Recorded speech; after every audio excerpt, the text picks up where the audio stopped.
apa. Ya, kalau di minggu lalu kan saya sudah sampaikan bedanya jurnal dengan artikel ilmiah populer seperti opini di koran. Kalau saya itu biasanya nulis opini di Republika. Cuma dapat jatah itu boleh penulis itu cuma sebulan sekali kalau di koran-koran besar ya. Jadi kita nggak boleh juga tiap minggu. Nah, opini yang ada di koran itu kita sebut tulisan ilmiah populer.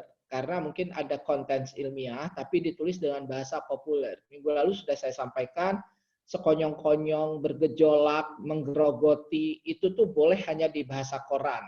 Tidak boleh muncul di dalam jurnal ilmiah. Nah, apa bedanya jurnal ilmiah dengan media lain? Di jurnal ilmiah itu ada peer review. Apa itu peer review? Yaitu adalah orang atau sekelompok orang yang menelaah artikel sebelum diterbitkan, yang dia biasanya adalah sebidang ilmunya. Nah, peer review ini ya, jadi penelaah ini itu biasanya sudah dikenal begitu ya karya-karyanya.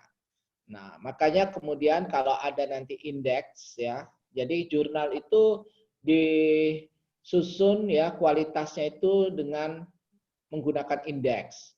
Dulu kita hanya pakai indeks itu jurnal nasional dan akreditasi. Jadi cuma, tapi akreditasinya kalau zaman dulu ada A, ada B, ada C. Kemudian tidak terakreditasi. Nah kalau sekarang yang akreditasinya dibikin sampai 6 level, ya tingkatan. Nah yang Sinta 1 itu yang sudah di Scopus, jurnalnya yang terbit di Indonesia yang sudah di Scopus. Yang kalau di Indonesia itu untuk ekonomi dan bisnis, kan saya bilang kemarin ekonomi dan manajemen itu cuma 2. Satu pun itu bisnis yang ada di UGM, lalu yang satu lagi yang tahun lalu yang baru di launching oleh Ketua Umum IC ya Pak Gubernur Bank Indonesia di Bali tahun lalu, itulah yang ekonominya. Oke, ekonomi moneter gitu ya masuk di situ. Tapi bukan untuk manajemen, bukan untuk akuntansi ya. Mungkin yang manajemen dan akuntansi bisa masuk ke jurnal yang di UGM. Nah, kalau di luar negeri satu fakultas itu bisa 3. Karena punya 3 jurusan, punya 3 jurnal yang Scopus. Di Singapura, Malaysia, Thailand, jadi bukan yang di Eropa, Amerika yang ngomongnya ya. Nah, di IPB mungkin sekolah bisnis IPB yang mungkin nanti sedang proses untuk Scopus ada 2 jurnal ya. Kita doakan mudah-mudahan cepat. Nggak susah-susah amat sebetulnya. Ya, saya membantu di Dirjen Anggaran itu kita kemarin langsung dapat Sinta 2. Dalam 3 tahun dikawal gitu ya, jurnal di Dirjen Anggaran itu sudah Sinta 2. Tapi memang topiknya khusus, yaitu tentang penganggaran publik, public budgeting. Ya, jadi ada sekitar 4 orang ya, kita dari IPB, saya sama Prof. Bambang Juanda, lalu ada teman dari UI dan dari Unpad begitu ya, itu mengawal gitu ya, menjadi istilahnya itu di situ editorial board-nya. Nah, kemudian kalau apa namanya jurnal tadi ya di internasional itu bereputasi itu kalau dia terindeks. Ada 2 sebetulnya ya. Indeks yang diakui gitu ya oleh Dikti itu yaitu yang Scopus itu ada di Simago JR. Kemudian dulu namanya Thomson Reuters itu ada di Web of Science. Nah, yang Web of Science sebetulnya lebih berat dari tidak semua yang Scopus itu ada di Web of Science gitu ya. Nah, kita masih pakai Scopus. Scopus itu kemudian dibagi lagi, ada Q1, Q2, Q3, Q4. Misalnya kalau mahasiswa program doktor di Wageningen itu minimal harus ada 2 Q1 atau 1 Q1, Q2 lah minimal misalnya. Baru mereka boleh lulus ya untuk publikasi. Karena mereka course-nya memang jumlahnya terbatas. Nah, di Indonesia itu course saja udah 2 tahun. Jadi kita sama ya, program dokter kita kan juga wajib publikasi di Scopus ya, minimal 1. Nah, untuk yang mengusulkan guru besar sebetulnya ya syarat minimumnya itu sebetulnya cuma 1, 4 jurnal yang Scopusnya, jadi paling rendah ya, Q4 itu lebih rendah daripada Q1, Q2, Q3. Nah, tetapi tidak boleh Scopus yang cancel dan tentu secara materi juga dia qualified gitu ya. Nah, Scopus yang cancel itu apa ya tadi gitu ya. Ada kejadian jurnal terbit di India ya, penelaahnya peer review-nya tadi cuma 3 orang. Ya, 1 di Indonesia ya kebetulan ada di Bandung misalnya ya, itu baru S2. Dan itu kalau kita lihat kepangkatannya waktu itu waktu saya masih jadi penilai di Dikti masih asisten ahli. Kemudian yang satu di Iran jurusan biologi. Yang di Indianya sendiri teknik. Jurnalnya jurnal apa? Jurnal ekonomi dan manajemen. Nah, setiap bulan jurnal itu menerbitkan 80-an judul. Untuk memasukkan artikel ke situ orang harus bayar 15 sampai 20 juta. Jadi kalau udah bayar di atas 5 juta, itu kemungkinan jurnal itu sudah abal-abal, sudah aneh. Beberapa jurnal yang bereputasi di internasional mungkin berbayar untuk biaya administrasi dan menggaji tim teknis mereka, itu tapi biasanya sekitar maksimum 200 sampai 250 dolar. Jadi sekitar 3 sampai 4 juta. Kalau udah di atas 5 juta itu udah aneh. Nah, yang kita baca yang mana? Kalau misalnya di IPB untuk sebuah disertasi doktor itu minimal harus mereview ya, kalau di proposal 25 jurnal internasional. Kalau nanti saat lulus itu di pustakanya minimal sudah ada 50 artikel yang bereputasi di jurnal internasional yang dia review di dalam disertasinya itu. Nah, saya kalau S1 itu minta minimal 5 sampai 10 jurnal baik internasional ataupun nasional itu harus ada di dalam skripsi mahasiswa. Kalau cuma daftar pustaka itu seringkali apa isinya? BPS, Kementerian Keuangan, Bank Indonesia lah itu bukan pustaka ya, itu sumber data. Dan di kita malah nanti daftar pustaka separuh lebih adalah institusi yang menyebutkan data tuh gak usah lagi. Kalau orang udah ngerti kok, data itu sumbernya dari Badan Pusat Statistik. Ya udah gak usah dibikin, separuh lebih pustaka itu adalah Badan Pusat Statistik. Kacang-kacangan dalam angka, sayuran dalam angka, buah dalam angka. Lah itu satu halaman penuh semua dalam angka. Itu bukan pustaka, ya. Itu sumber data. Itu sudah cukup di tabel asal disebutkan. Jadi kalau kita memang ngutip tabel data orang lain, kita harus sebutkan sumbernya. Nanti coba lihat ya, di jurnal internasional itu nggak pernah ada yang namanya referensi daftar pusaka itu adalah sumber data yang digunakan. Karena itu cukup disebutkan di metode. Nah, kita udah salah kaprah dari dulu, ya. Separuh lebih pustaka skripsi mahasiswa itu adalah apa? Sumber data gitu ya. Dan lucunya BPS lagi ya, semua BPS ya, dalam angka disebutin satu-satu. Nah, beda tahun disebutin satu-satu. Tahun 90, tahun 91, ya udah habis tuh 2 halaman untuk nyebutin dalam angka aja pustaka.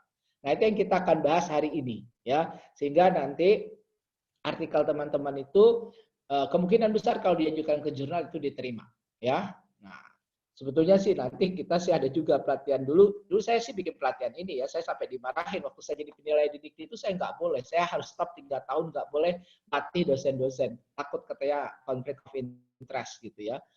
Jadi saya menilai usulan lektor kepala atau guru besar, tapi terus saya melatih juga dosen-dosen. Nah, agak tersendat gitu ya. Jadi sebetulnya waktu offline kita bikin tuh 2 hari pelatihan. Jadi kalau bisa memang pelatihan itu dia sudah punya draft artikelnya. Jadi langsung kita lihat, kita bantu. Itu boleh ya, itu boleh ya. Yang nggak boleh itu ya tentu kalau misalnya fully dituliskan gitu. Kita nggak ada kontribusi pemikiran ya. Kalau dibantu dikoreksi oleh orang ya sangat boleh gitu loh untuk menyempurnakan ya. Oke. Nah, baik kita lanjutkan. Apa yang akan kita bahas yaitu sebetulnya telaah studi terdahulu atau literatur review itu di dalam penelitian sebetulnya harus bagaimana, ditaruh di mana ya. Kemudian bagaimana metode penelitian dan perumusan kesimpulan di dalam artikel jurnal. Ini juga masih banyak salah. Nah, kemudian nanti saya akan berikan tips menulis indah. 7 tips ya. Ini untuk teman-teman mahasiswa yang sedang menulis gitu supaya dosennya nggak terlalu capek ngoreksi ya. Nah, nanti bisa diikuti. Kemudian nanti terakhir menyusun policy brief atau executive summary. Jadi brief ya, bukan brief ya. Oke. Ya, jadi policy brief ya, itu brief itu ringkasan gitu ya. Kalau brief itu nyogok, ya, beda banget ya. Brief ya, kemarin ada yang nyebut brief. Nah, ini rasanya udah saya sampaikan ya. Oke, jadi tulisan ilmiah itu apa, riset itu apa, tinggal dicari di Google, ketik aja tanggung jawab ilmuwan. Ya, jadi tanggung jawab ilmuwan itu tulisan saya di Opini Republika, berarti dia masuk apa? Masuk tulisan ilmiah tapi populer. Nah, bahasa yang saya gunakan itu bahasa populer. Tidak boleh nanti ke jurnal pakai bahasa yang seperti itu. Ya, jadi dia sifatnya opini. Nggak ada yang meriksa. Tapi kalau khusus tulisan ini saya konsultasi sama 3 profesor di IPB ya. Biasanya kalau nulis opini itu 3-4 jam beres satu tulisan. Tapi kalau yang ini itu tuh saya sampai konsultasi ke profesor-profesor paling senior ya untuk bertanya. Karena ini judulnya berat, tanggung jawab ilmuwan. Nah, jadi ini opini dari saya. Kebetulan aja saya minta gitu ya tadi 3 profesor untuk mereview. Itu sih bisa disebut sebagai peer review, tetapi apa namanya? Ini bukan dalam konteks jurnal ya. Nah, itu sukarela aja. Sebetulnya kalau nulis koran tadi di opini itu nggak perlu ada peer review itu. Kemudian yang kedua, kaidah Maaf, Prof. EBI sedang diabaikan. Prof, Ya, sudah ya. share screen belum? Soalnya di layar saya belum ada slide-nya. Ini dari tadi Mas Dery mah diam aja. Ya, kirain punya saya aja. Ya, gila, kamu teh harusnya ngomong. Saya Nah, tunggu-tunggu tadi. iya dari tadi nggak ngomong gitu ya. Dari tadi saya ngomong tuh diem aja Oh, gitu. Sudah ya? ya, sudah sekarang. Aku pasti ketawain sama orang-orang gitu ya. Oke, ya biasa kalau mahasiswa IPB itu apalagi di ekonomi syariah emang begitu gitu ya. IPB itu sangat terkenal low profile ya. Saya juga dulu waktu di nasional kalah sama Wapres, ya saya nggak nomor 1 karena dibilangnya terlalu low profile ya. Oke, yang dulu menang waktu zaman saya itu dari UI gitu ya. Sekarang dia kerja di Bank Dunia. Oke, jadi saya ulangi ya. Jadi topik kita ini adalah telaah pustaka dan teknik menulis. Kemudian ini subbahasannya ada telaah studi terdahulu atau literatur review, metode penelitian dan perumusan kesimpulan, teknik menulis ilmiah, dan menyusun policy brief atau executive summary.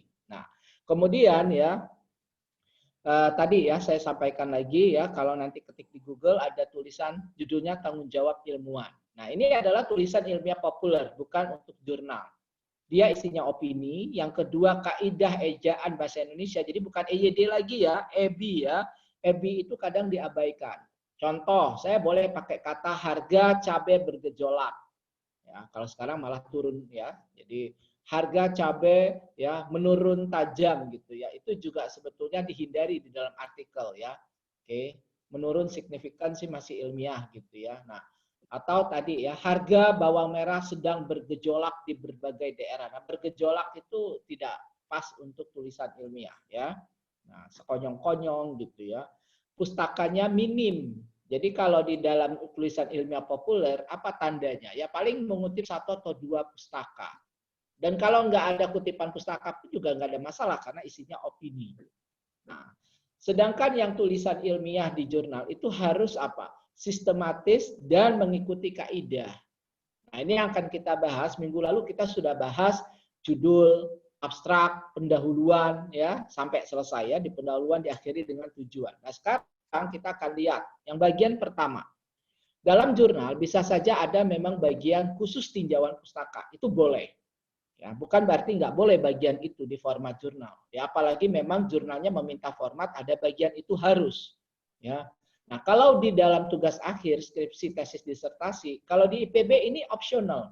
Boleh ada atau boleh enggak bab ini. Oke, kenapa? Nanti saya akan sampaikan. Nah, kajian kepustakaan atau literatur review adalah kegiatan untuk memperoleh informasi dari berbagai teori dan penelitian terdahulu.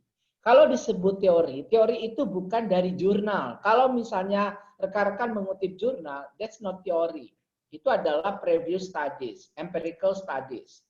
Yang namanya teori itu kalau minimal patokannya simple. Ada persamaan, ada grafik lah ya, kurva itu biasanya itu menunjukkan dia itu teori ya. Misalnya kalau dalam keputusan investasi itu ada teori namanya OLI, OLI. Nah, nanti pelajari itu ya. Jadi kalau misalnya mengapa investasi rendah di Indonesia Timur mau dilihat gitu ya. Nah, nanti teori yang digunakan apa? Teori OLI.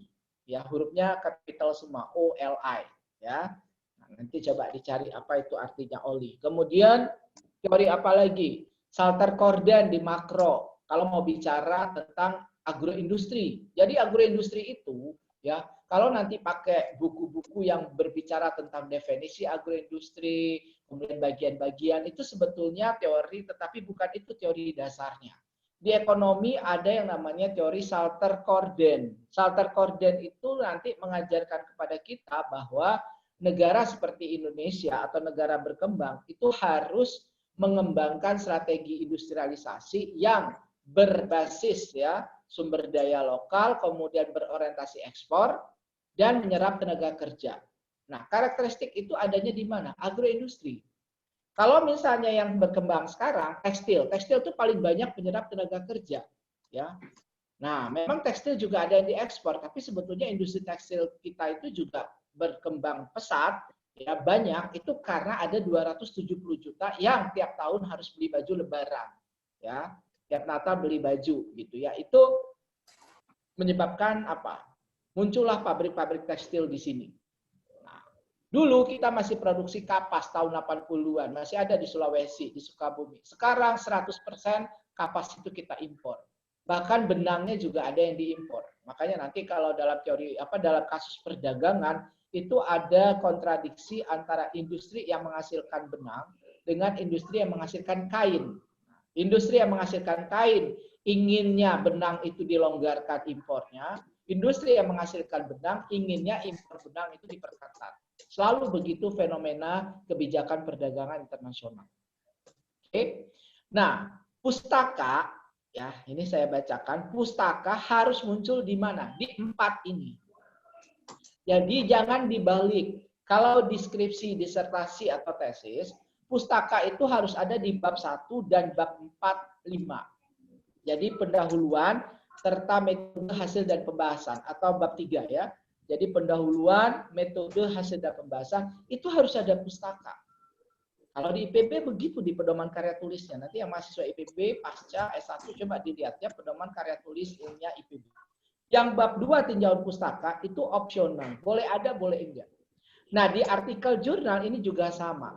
Pustaka itu ada di pendahuluan, yaitu di latar belakang dan rumusan masalah. Kalau dia digabung jadi satu bagian pendahuluan, umumnya jurnal yang bereputasi seperti itu. Introduction aja, nggak ada itu dibagi-bagi latar belakang, perumusan masalah, keluaran penelitian, ya manfaat penelitian, itu sih laporan penelitian, bukan artikel jurnal. Nah, justru di situ harus ada pustaka. Lalu nanti di bagian metode atau metodologi. Lalu yang paling penting di mana? Di pembahasan hasil. Nah, ini yang jarang dilakukan di jurnal di Indonesia. Di hasil dan pembahasan nggak ada sama sekali membandingkan dengan studi terdahulu. Ya. Nah, itu yang saya kalau kemarin kan saya cerita saya baru mereview 3 jurnal gitu ya dari kementerian ya. Oke, yang satunya Bea Cukai, yang satunya dari anggaran ya. Nah, itu saya komentar karena masih banyak yang bisa diperbaiki. Contohnya sudah ada sih, tapi baru 1 atau 2 itu kurang ya. Untuk artikel di jurnal, perbandingan dengan hanya 1 atau 2 studi terdahulu, ya itu mungkin skripsi yang paling rendah. Nah, kalau untuk artikel jurnal itu minimal 5 sampai 10. Ya, kalau bisa lebih dari 10. Dan itu harus apa? Nanti up to date, tahunnya terbaru, kemudian juga topiknya memang sangat relevan. Cuma bukan berarti kalau nanti rekan-rekan mengambil pustaka 40 tahun lalu itu bukan berarti nggak boleh. Nah itu juga jangan salah. Di Indonesia ada orang yang ngambil pustaka tahun 1930-an. Ya, dari semua pustakanya 95% itu di atas tahun 2010, 2015, 2017. Tapi ada 2 misalnya dari 30 pustakanya itu yang tahun 30. Itu dicoret-coret, dimarahin. Kenapa ada pustaka tahun 30? Lah kalau itu dia pakai, itu artinya apa? Pustaka itu penting. Misalnya, kita mau bicara tentang fluktuasi jangka pendek ekonomi, ya. Lalu kita mau mengutip Keynes. Ya kita baca bukunya Keynes yang tahun 36. Jangan Keynes dalam Yanti, dalam Dewi. Nah, udah dalam-dalam ya. Jadi gini, dulu ada kebiasaan kan di tugas akhir mahasiswa pakai dalam. Ya. Oke, Sims dalam Budi. Nah, di dalam jurnal ya ilmiah tuh nggak boleh ada dalam. Bagaimana kalau sumbernya nggak ketemu? Cari sumber lain yang mirip. Sekarang semua ada di internet. Ya, saya bilang jurnalnya Sims, jurnalnya Hansen, ya, oke.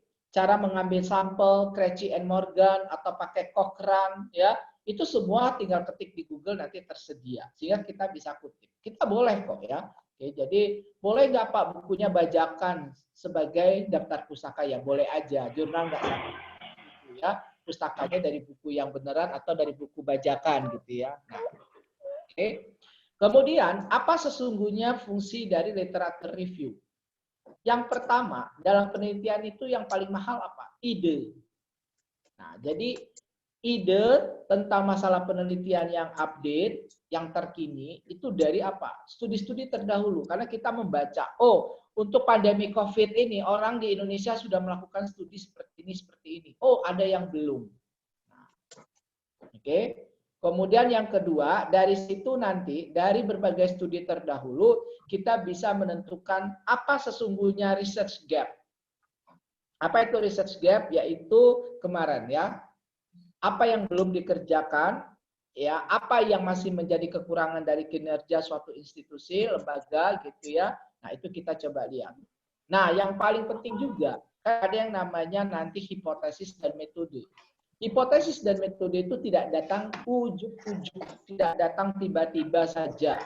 Dia harus punya, misalnya begini, kalau kita katakan investasi berpengaruh positif pada PDRB, itu teorinya siapa? Mau nggak mau kita harus baca buku teks. Oke, di Indonesia siapa yang sudah membuktikan itu? Untuk kasus apa? Lalu yang belum dia lakukan apa? Nah, dari berbagai orang yang melakukan, maka kita kemudian bisa merumuskan hipotesis. Nah, yang paling penting sekarang, ya ini contoh ya, para dosen itu sekarang diperiksa jurnalnya pakai namanya software Turnitin. Ini contoh aja software ya, banyak kok software yang lain. Turnitin ini akan ngecek, kalau kita misalnya tulisannya mirip lebih dari 30% dengan studi-studi terdahulu, jadi dia bisa mencek itu. Bayangkan ya, sebuah software bisa membaca jutaan artikel yang ada di internet. Untuk dia bisa mengatakan, tulisan kamu itu banyak banget niru kalimat yang di jurnal-jurnal sebelumnya. Kalau lebih dari 30%, untuk persyaratan khusus, misalnya kalau dosen mengusulkan rektor kepala atau guru besar, itu bisa ditolak karena dianggap plagiarisme.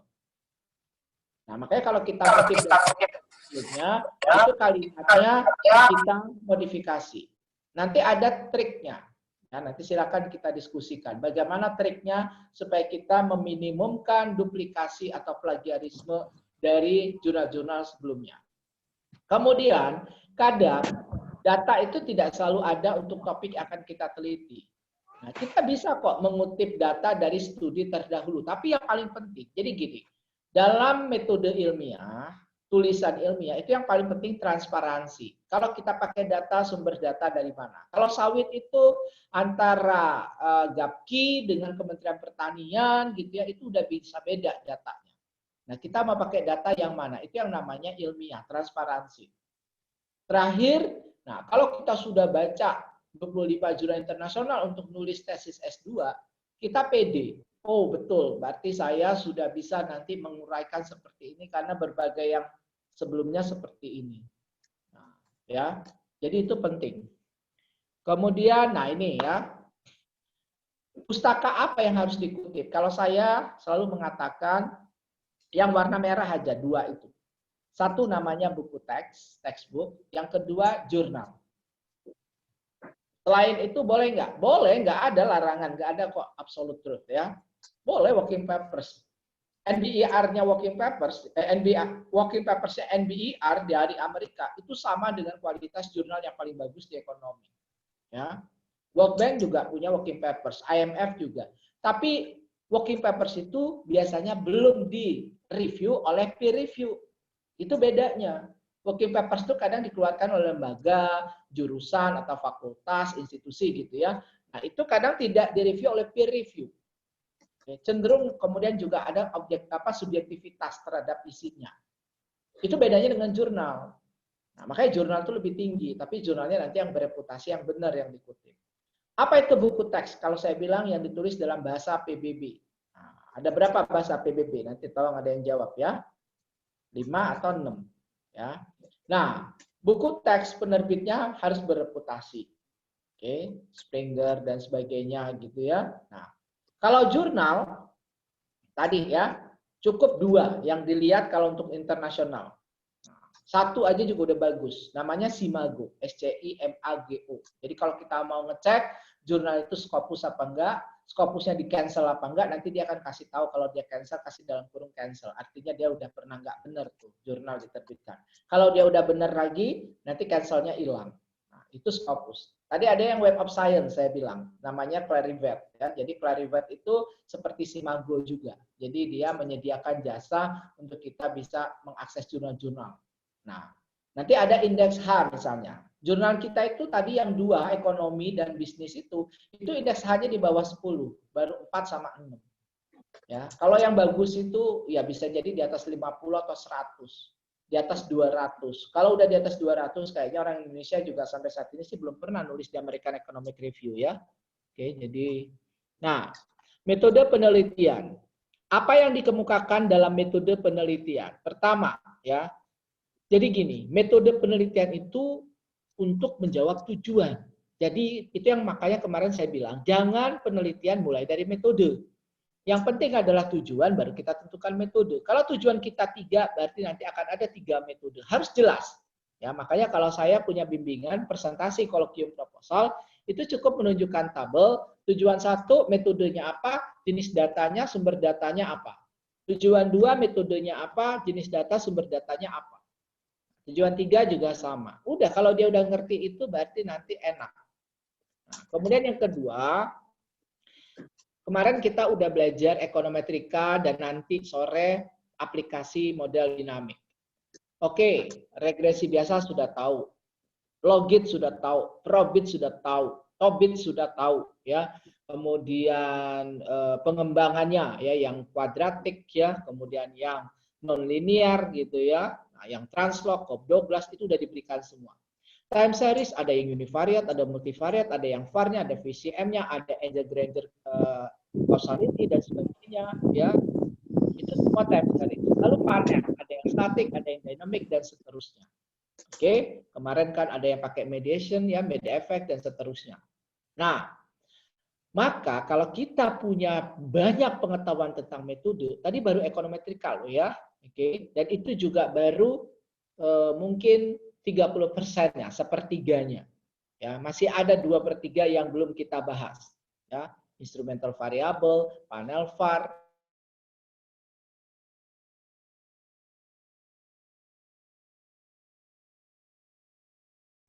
Hilang Prof suaranya.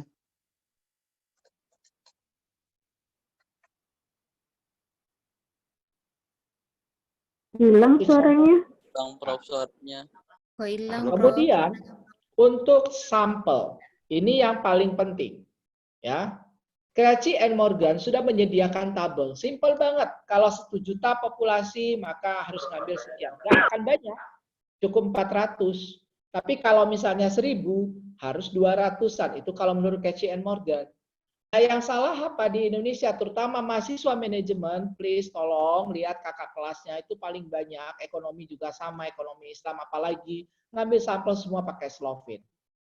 Pasti jumlahnya 100. Ya.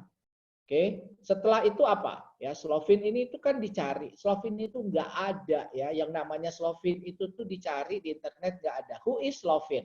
Nah, ternyata Slovin ini nggak pernah tahu hidup di mana. Ada 2 buku teks yang bagus yang di dalamnya itu mengutip Slovin, tapi dicari di buku teks itu siapa Slovin, tulisannya di mana, ternyata di daftar pusaka buku itu nggak ada. Nanti silakan cek sendiri ya, itu bukan kata saya. Kemudian yang seperti saya sampaikan, kalau menggunakan ekonometrika, metode itu nggak boleh pakai Y, X1, X2. Itulah yang paling banyak di jurnal Indonesia event yang terakreditasi. Karena penelaahnya mungkin nggak paham juga atau terlewat. Jadi Y adalah sama dengan alfa tambah beta 1, X1 tambah beta 2, X2. Itu masih metode statistika. Ada itu di bukunya Walpole ya. Y sama dengan ya A plus B1, X1. Ya itu metode statistika. Kalau sudah ekonometrika ditulis operasional. Age itu udah pasti umur. Nah, ya. F size itu biasanya family size. Ya. GDP itu adalah PDB. Itu semua orang udah common sense ya nanti model-model. Nah, itu kan dari jurnal-jurnal sebelumnya bisa dilihat. C itu pasti konsumsi. Ya, kira-kira seperti itu. Nah, berikutnya apa yang paling penting dari artikel ini yang dilihat itu ya. Hasil dan pembahasan. Pertama, pembahasan harus sesuai dengan urutan tujuan. Makanya tujuan penelitian itu, tujuan khusus ya, itu nggak boleh lebih dari 3 atau 4. Kalau udah 6, ya nulis disertasi, tujuannya 6, ya itu udah 2 disertasi. Tapi kan yang salahnya apa? 6 variabel, dibikin kalimatnya satu-satu. Tujuan 1, menganalisis pengaruh investasi pada PDB. Tujuan 2, menganalisis pengaruh jumlah tenaga kerja pada PDB. Lah, itu sih satu tujuan gitu ya. Menganalisis determinan ya pertumbuhan ekonomi di Indonesia. Nah, itu udah satu kalimat selesai.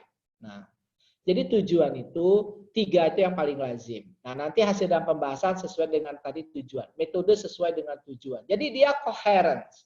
Kesimpulan nanti sesuai dengan tujuan. Jadi kalau teman-teman dengar ada istilah koherensi, itu adalah apa? Kalau dalam artikel jurnal itu kan secara cepat ya, si reviewer udah bisa ngelihat, ini coherence nggak?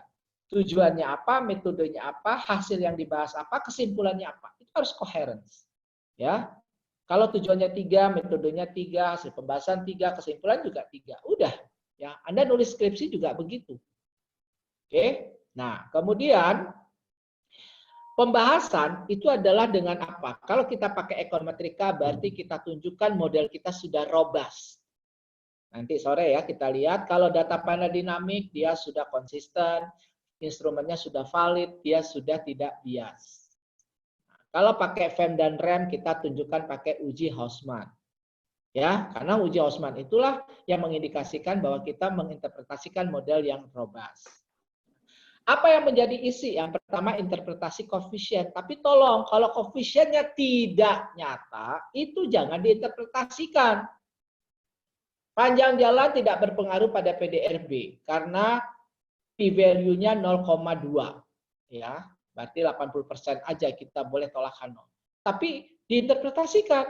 Bila panjang jalan bertambah sekian persen, maka pertumbuhan ekonomi naik sekian persen. Lah, kalau tidak nyata itu artinya 0. Tetapi kalau dia tidak nyata bukan berarti tidak dijelaskan. Kenapa? Tapi jadi jangan salah ya. Tidak diinterpretasikan bukan berarti tidak dijelaskan. Justru karena tidak sesuai dengan hipotesis, itulah yang menarik kita harus menjelaskannya kenapa. Di Indonesia ini paling banyak tidak sesuai dengan hipotesis. Saya kan sudah posting tuh webinar cabai, ya kan? Nah, itu para pengusaha cabai bilang, teori-teori yang ada di luar negeri itu nggak berlaku untuk rantai pasok cabai di Indonesia. Di Eropa aja orang nyerah gitu ya. Oke. Saking banyak akal-akalannya gitu ya, mulai dari petani sampai pedagang semua gitu ya. Petaninya nggak setia ya dalam komitmen penjualan kontrak gitu ya, bisa jadi ya, tidak semua tentunya ya. Kemudian pedagangnya juga bisa jadi mengambil margin terlalu tinggi ya. Dan juga bisa menyalahi kontrak juga ya, sebagian juga tentunya. Nah, itu contoh.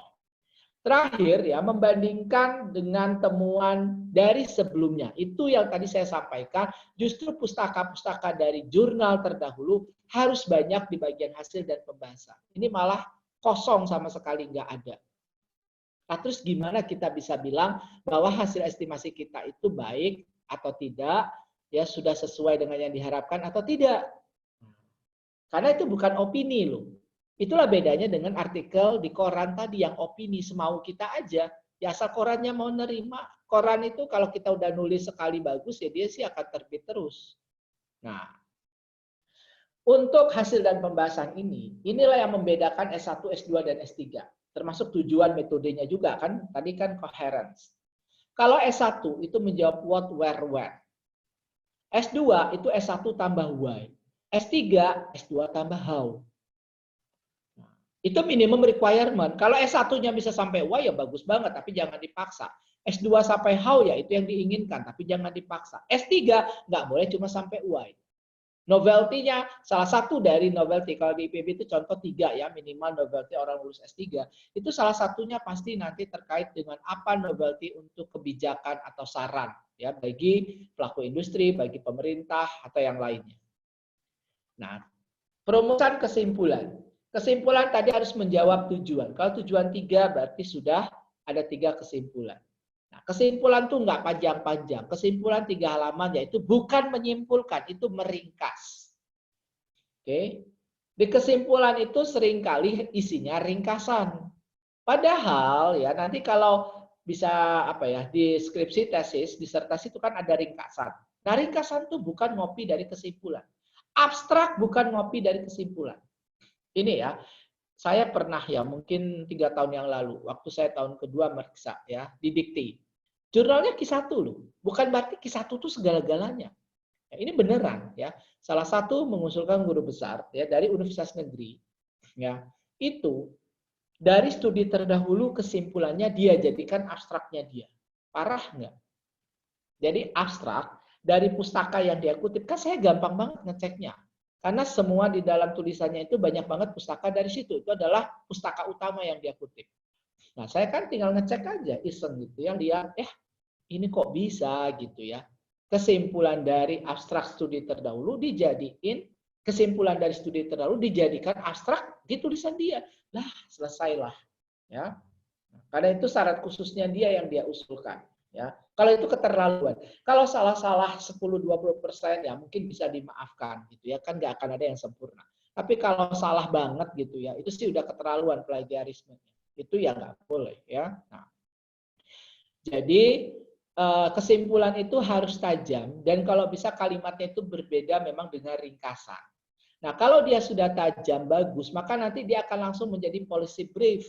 Makanya teman-teman nanti bikin policy brief mudah kalau kesimpulannya bagus, tujuannya bagus, metodenya jelas, kesimpulannya bagus, sudah langsung policy brief jadi. Nah, pada beberapa jurnal bereputasi itu dia nggak memisahkan kesimpulan dan saran. Saran itu juga langsung ditaruh di dalam kesimpulan. Saran itu biasanya ada dua, untuk stakeholder, pengambil kebijakan, kemudian pelaku industri, ya, atau saran untuk penelitian lanjutan. Makanya tadi ya salah satu fungsi dari baca studi terdahulu, dari situ kita dapat ide karena apa? Studi terdahulu itu biasanya ada di bagian kesimpulan atau saran. Apa penelitian yang bisa dilanjutkan dari studi tersebut karena ada keterbatasan. Oke, terakhir kita akan bahas sedikit teknik menulis ilmiah, 7 TMI.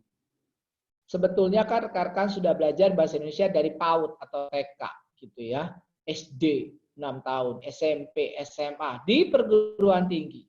Tapi seringkali dalam implementasi, nanti kita lihat, yang kayak gitu kan udah pernah diajarnya, emang pernah, tapi nggak pernah dikerjakan. Ini contoh ya.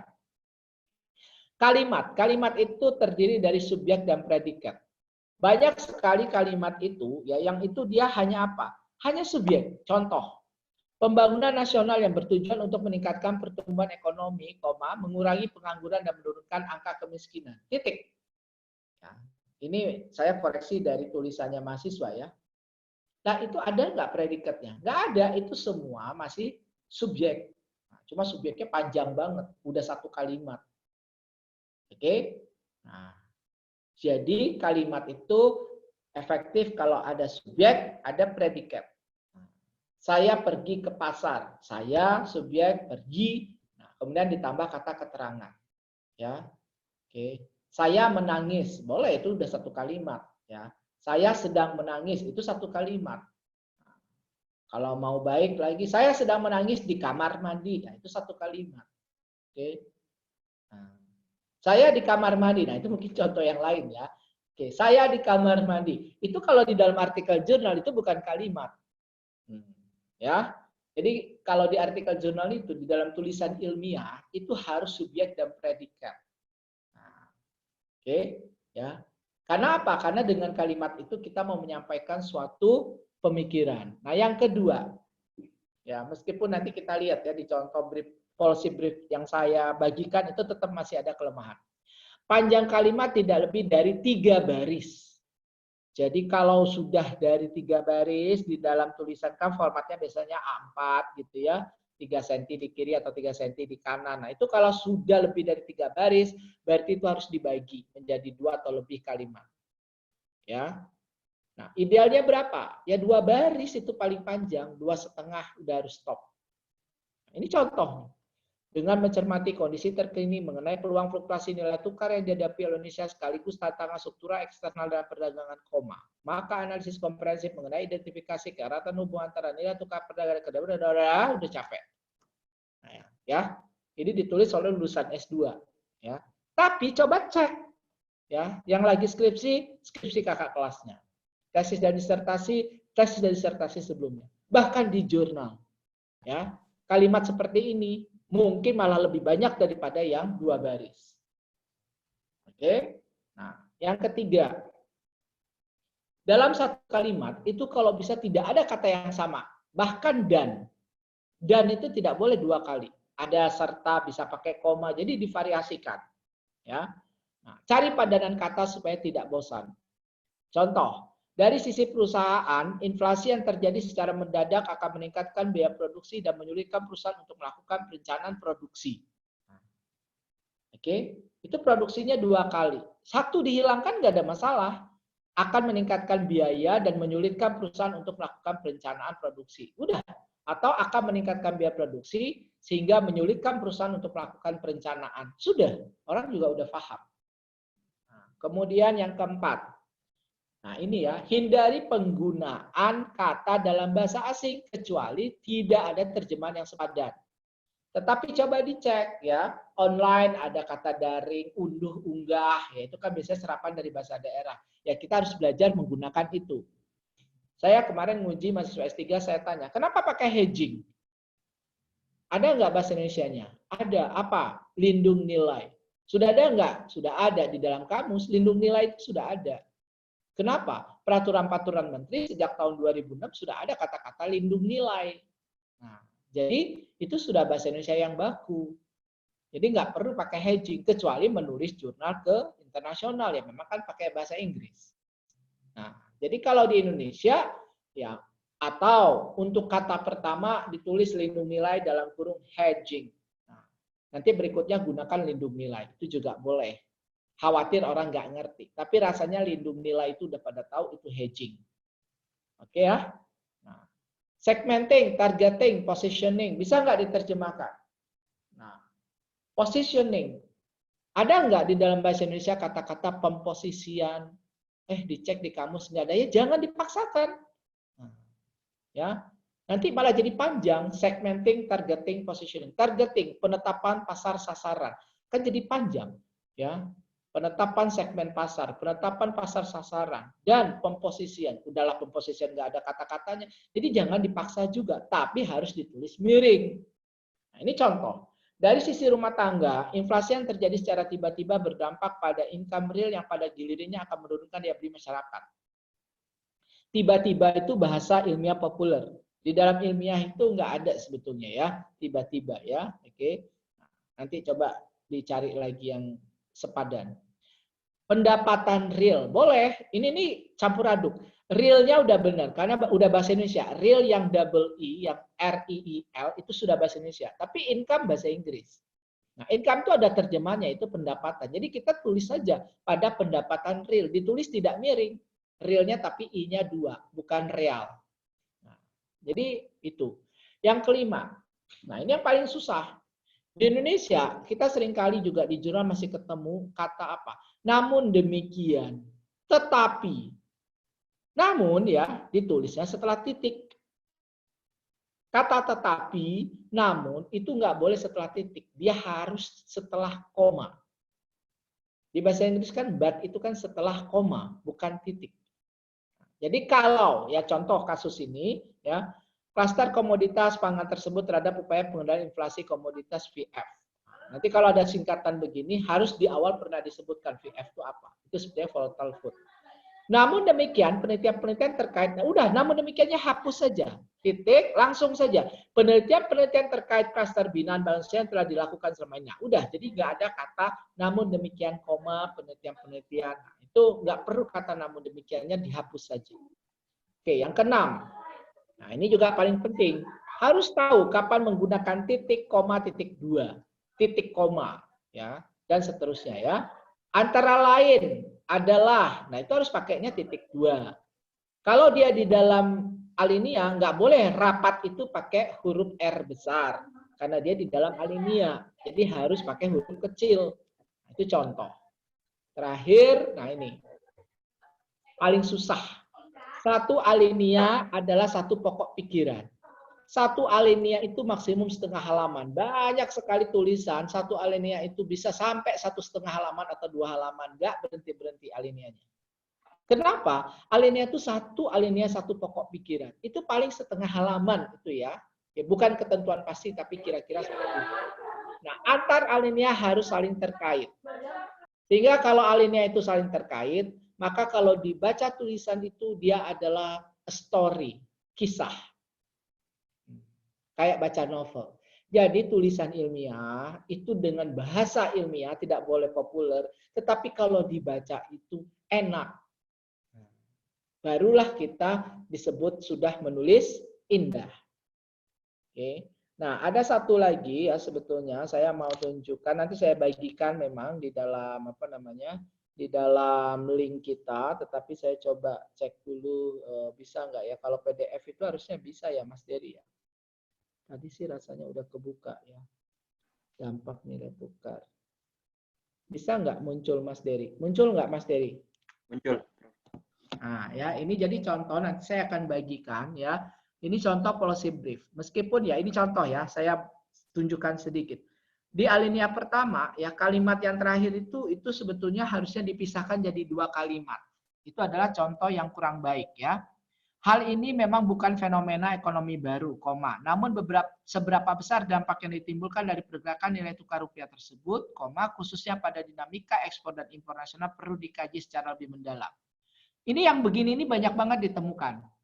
Ya. Ini kan sudah lebih dari 3 baris. Atau pas 3 baris lah ya. Nah, pas 3 baris aja ini kepanjangan. Harusnya apa? Ya, masih bisa disempurnakan. Ya, mati. Handphonenya mati ya, Pak Bro? Habis baterai lah. Aduh.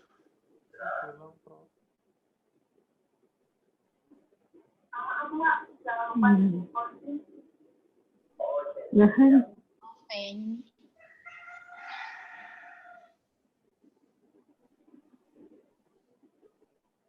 Mohon ditunggu ya semuanya. Iya. Kayaknya Prof, HP-nya lowbat. Oke. Siap.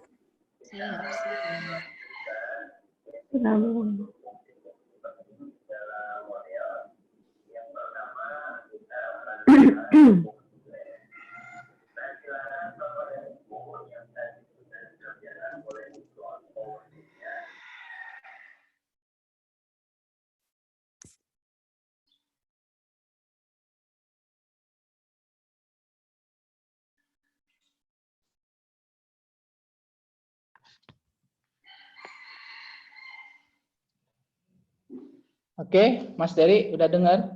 Sudah ada. Maaf ya, ini soalnya biasa gitu ya. HP yang tab-nya habis gitu ya. Tapi video saya nggak muncul ya, Mas? Bentar, Prof. Oke. Oh, karena masih screen sharing ya. Iya, yang Oke. itu. Ini kenapa ya? Ini karena ini kali ya. Yang tadi itu dia mati ya. Screen sharing. Sebetulnya materi kita memang sudah selesai ya. Jadi tadi ya, nanti saya akan kirimkan policy briefnya ya. Do you want to continue? Cancel. Oke. Video saya belum muncul ya Mas Dedi ya? Oke. Udah muncul, Prof. Kalau videonya udah muncul, tapi screen-nya belum. Enggak, memang udah screen-nya emang udah nggak usah karena udah selesai sih kita. Ya, oke. Tapi kok saya nggak bisa ngelihat saya ya? Aneh. Tapi kelihatan saya? Kelihatan. Kelihatan, Prof. Kelihatan, Prof. Kelihatan. Aneh. Bro. Oh iya, itu karena ternyata HP yang Kelihatan itu. tapi kecil. Ya, sebentar. Apa ini, refresh atau apa sih? Ini gara-gara yang akun yang tadi belum keluar. Oh gitu, jadi harus back lagi. Padahal sudah saya remove, tapi nggak mau. Nah, sekarang udah. Udah ya, oke udah nih. Ya, nah udah, oke. Baik, jadi sebetulnya materi kita memang sudah selesai tadi ya, alhamdulillah gitu ya. Ini kayaknya saya harus ngecek baterai deh. Ini udah pakai 2 HP soalnya ya. Ternyata memang nggak kuat ya, karena saya kemarin itu dari jam 5 subuh sampai jam 10 malam itu Zoom meeting gitu ya. Jadi baterainya saya nggak sadar kalau udah habis. Baik, kita akan lanjutkan dengan tanya jawab ya terkait dengan penulisan jurnal bagian kedua ini ya. Silakan kalau misalnya ada yang mau didiskusikan, kita punya waktu setengah jaman ya. Ini sebetulnya topik yang menarik, topik umum. Jadi nanti boleh juga terkait dengan penulisan tugas akhir, apakah disertasi, tesis, ataupun skripsi ya oleh teman-teman. Silakan Mas Dery, sesi 1 Baik. dulu. Baik, Prof. Silahkan Saur Kontanius. Oke, Saur kayaknya siapa? Saur dari alumni? Iya, betul, Prof. Saya dulu, Prof dulu penguji saya S1, Prof. Oh iya, sekarang Iya, kerja di Prof. mana?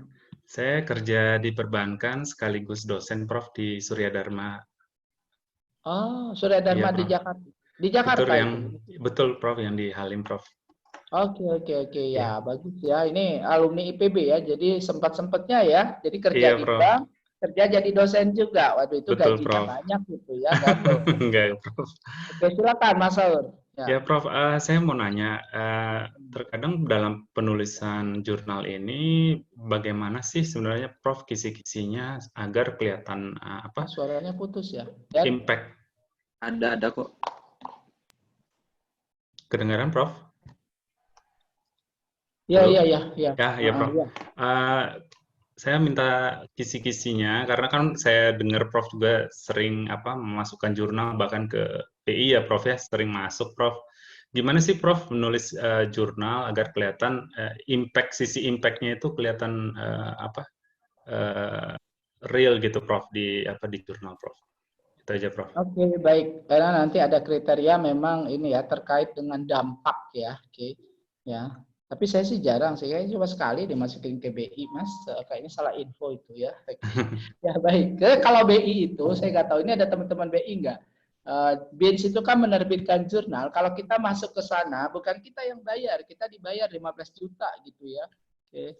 Coba deh teman-teman semangat nulis ya. Kayaknya masih ya. Kebijakan itu yang setidaknya sampai tahun lalu masih. Kayaknya tahun ini mungkin apakah masih atau tidak ya, orang BI bisa menjawab, tapi itu bukan bayar gitu ya, tetapi malah dibayar gitu ya. Saya nggak tahu setelah BI-nya Scopus masih sama nggak kebijakannya ya. Dan itu bisa sampai 15 juta per artikel ya. Enak banget kan. Baik, yang kedua silakan Mas Dery.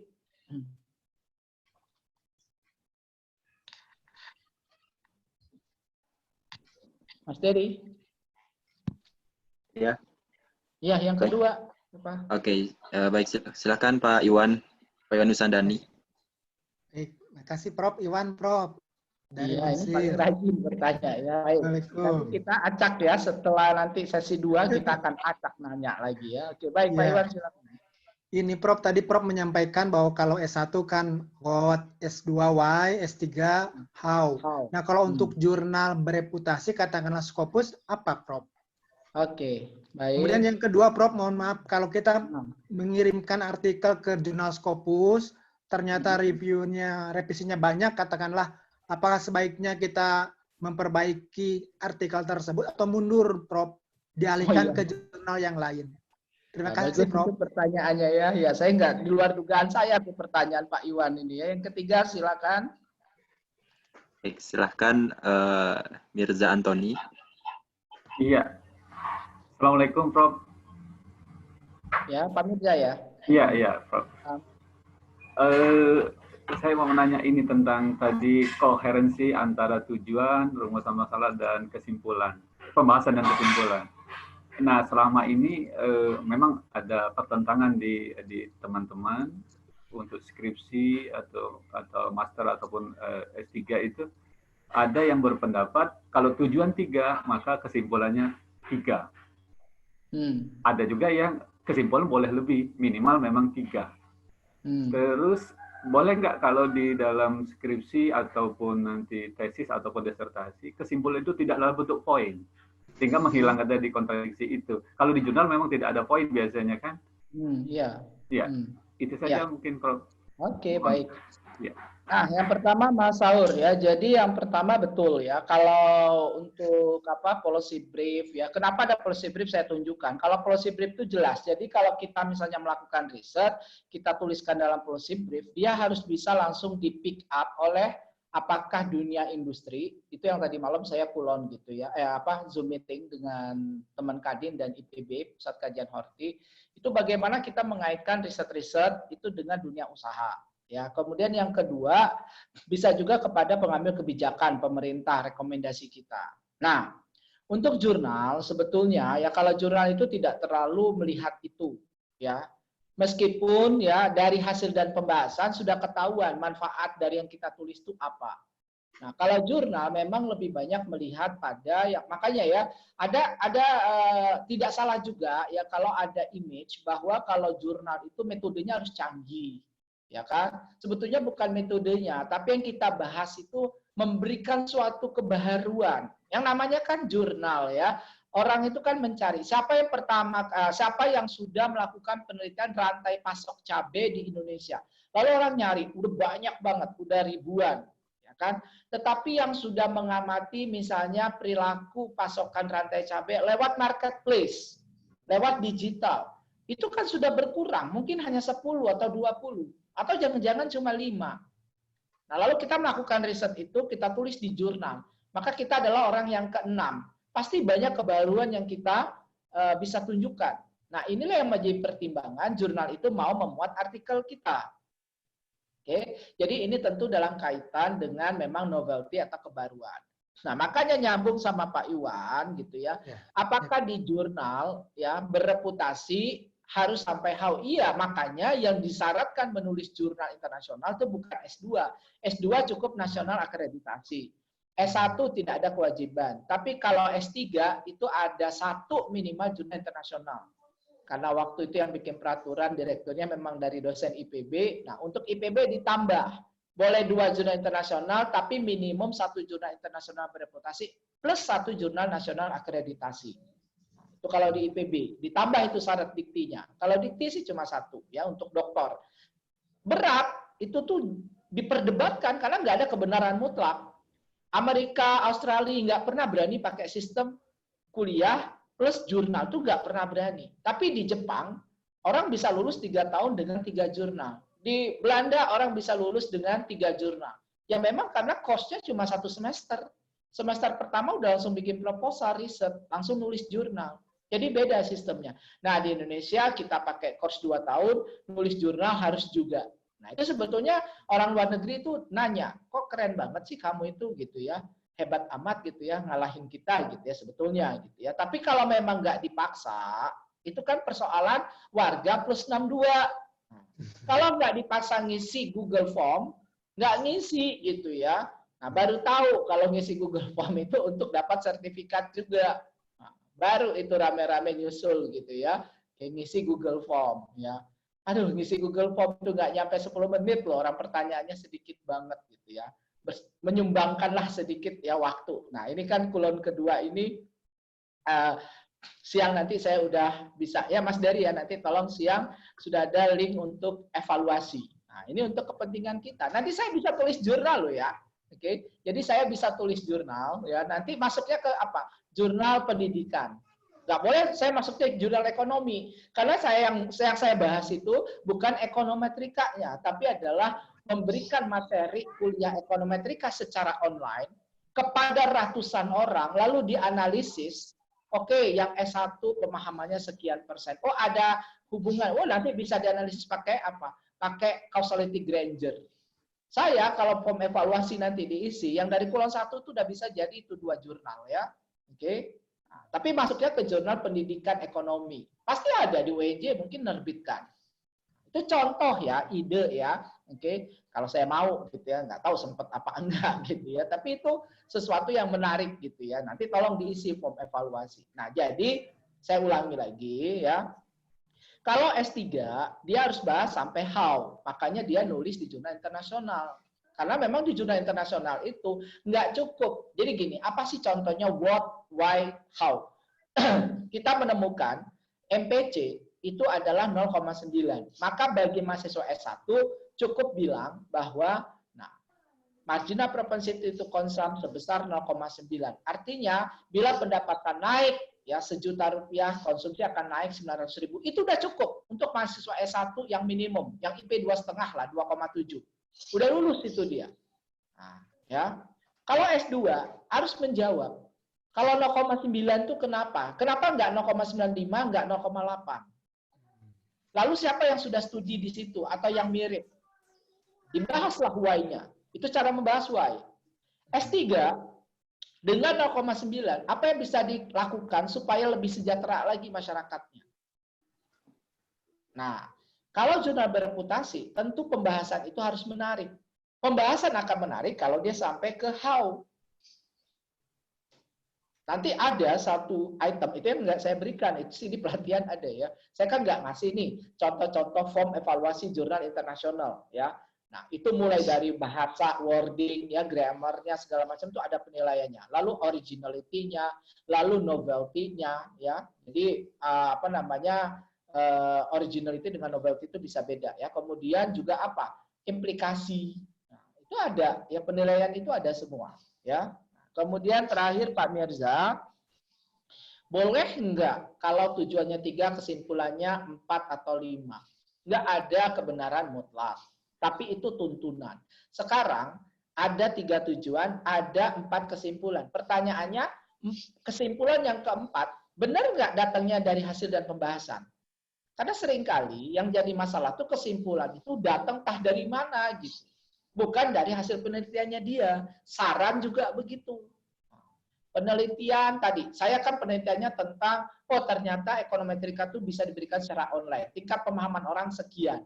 Materi yang paling sulit adalah ini. Itu menarik, belum pernah ada info itu di jurnal manapun. Coba cari ya. Di Indonesia lah minimal, di internasional saya nggak tahu. Tapi di Indonesia saya yakin belum pernah ada yang nulis itu. Sehingga kalau saya nulis itu adalah suatu novelty kebaharuan.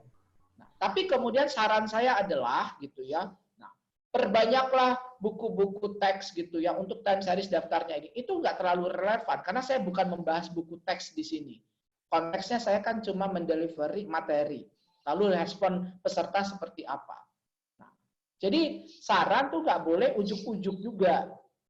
Jadi boleh saja kesimpulan itu lebih dari tujuan. Tapi yang jelas dia dibahas. Nah, atau pertanyaan berikutnya, kenapa kesimpulan itu terpisah dari poin yang lain? Jadi kalau memang dia sangat penting, dia bisa diargumentasikan. Itulah ditanya di ujian. Ini kamu punya 3 tujuan, sudah terjawab semua. Kenapa nih ada tujuan, ada kesimpulan keempat? Apa maksud Anda? Itu boleh. Karena ujian itu bukan berarti tugas akhir mahasiswa itu selesai. Ya. Jadi kalau misalnya tujuan ini apa ini? Ada yang share. Ini siapa ini Mas Dery? Ini Mas Dery atau siapa ini? Share chat ya. Sudah saya stop. Mas Dery? Siapa ini yang share chat? Mana Mas Dery? Sudah saya stop, Prof. Mas Dery bisa? Bukan. Ya. Kok bisa sih orang yang share bisa ya? Gak tahu tuh lagi iseng dia ya. Itu yang mungkin disebut dengan Zoom itu bisa tiba-tiba gitu ya. Jadi kalau ada gambar yang aneh-aneh, film porno, gambar porno tiba-tiba muncul, ya udah menjem aja gitu ya. Ini berisik banget nggak mau pakai Zoom karena tiba-tiba nanti ada film porno. Rasanya saya kemarin Kulon 1 nggak ada. Masalah yang kayak barusan aja tuh baru muncul di Kulon 2. Tiba-tiba ada orang yang men-share. Oke, tolong di-mute ya. Nah, baik, kita masuk ke sesi 2. Yang revisi mayor, maaf Prof. Prof, Ya? yang revisi mayor Scopus itu. Oh iya, lupa Pak Iwan.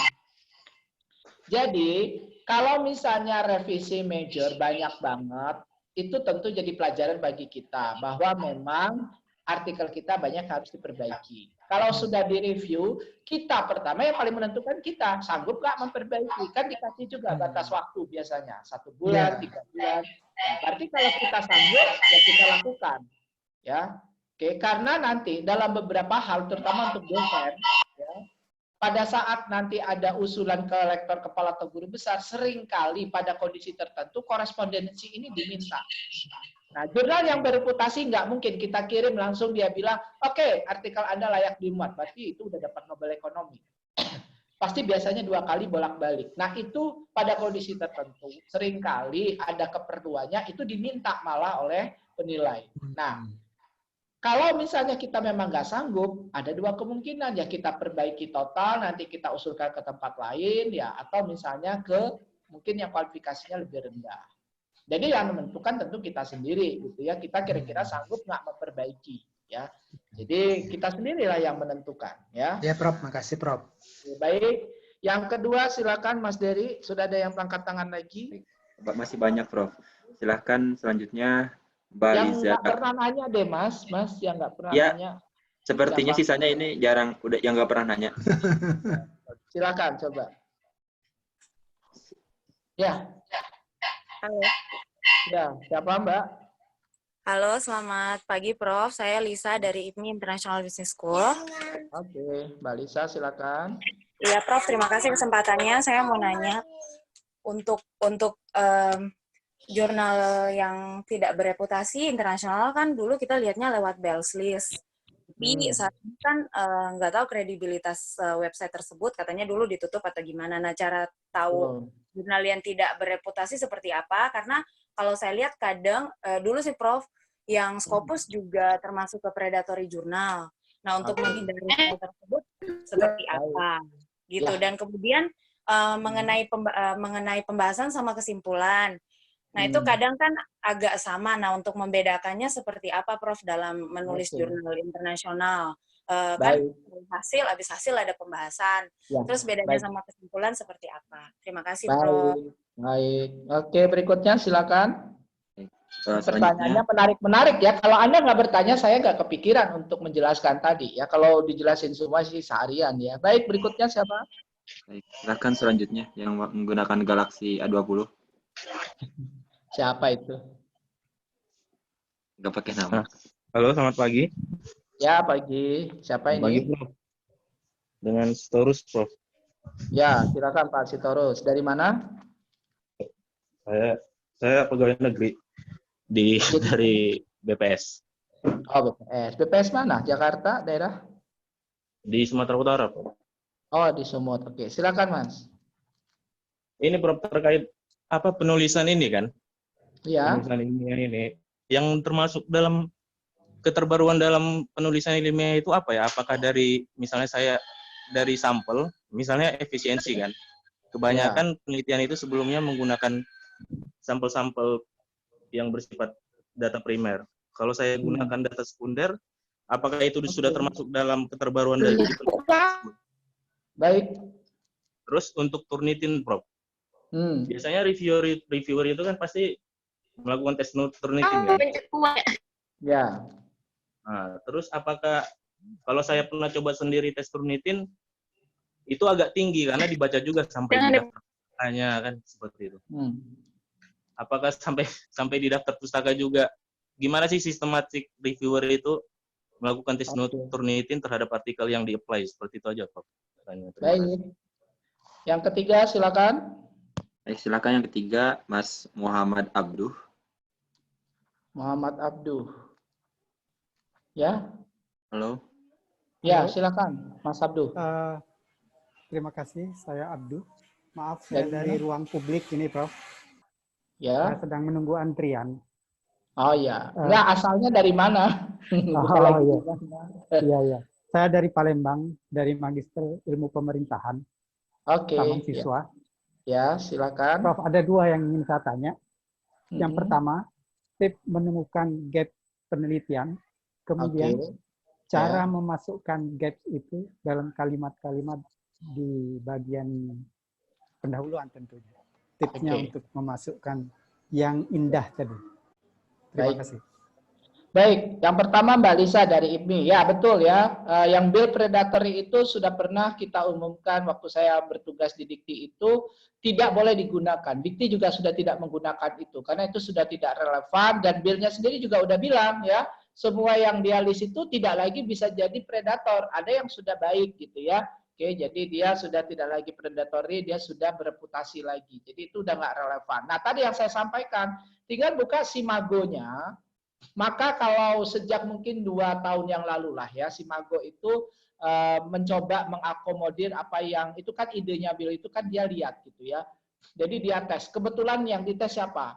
Plus 62 ya, Indonesian citizen ya. Jadi dia ngelihatnya gini, ini orang Indonesia, mungkin kita memang yang paling banyak pakai jurnal berbayar itu ya, karena kan kita ada wajib menulis jurnal untuk lulus doktor. Maka dia ngerjain gitu.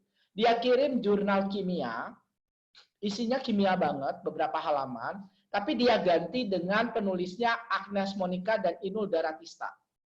Dia kirim ke penerbit itu. Dalam sebulan, jurnal itu terbit. Nggak lucunya dia pakai nama artis kita gitu ya, Agnes Monica dan Inul Daratista. Ya, ganti nama aja ya, tanpa diubah sama sekali isi jurnal.